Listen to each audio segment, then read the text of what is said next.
प्रत्येकाच्या मनात 15 ऑगस्टची त्याची स्वतःची अशी एक आठवण असते.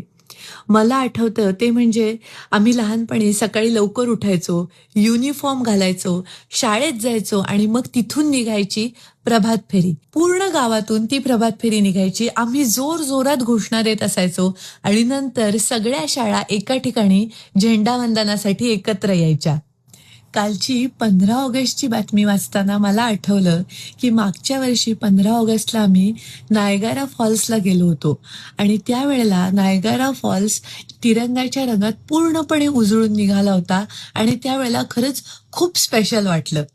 आणि हे आठवल्यावर माझ्या मनात प्रश्न आला, की नायगरासारखी यूएसमधली अजून कुठली-कुठली आयकॉनिक ठिकाणं आहेत, की जिथे इंडियन इंडिपेंडन्स डे साजरा केला जातो. म्हणून मी शोधलं आणि माझ्यासमोर खूप छान-छान इंटरेस्टिंग गोष्टी आल्या. न्यूयॉर्कपासून सियाटलपर्यंत बऱ्याच ठिकाणी अगदी उत्साहात हा दिवस साजरा केला जातो. न्यूयॉर्कमधील आयकॉनिक लँडमार्क्स तिरंग्याच्या रंगांनी इंडिपेंडन्स डेच्या दिवशी उजळलेली बघायला मिळाली आहेत. सियाटलमधल्या स्पेस नीडलवरही तिरंगा फडकवण्यात आला आहे.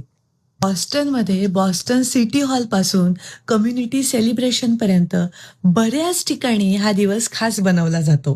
हे सगळं बघताना एक गोष्ट मनापासून जाणवते, आपण भारतापासून कितीही लांब असलो, तरी तिरंगा दिसला किंवा त्याचा विचार आला, की मन क्षणात भारतात पोचतं आणि ऊर अभिमानाने भरून येतो.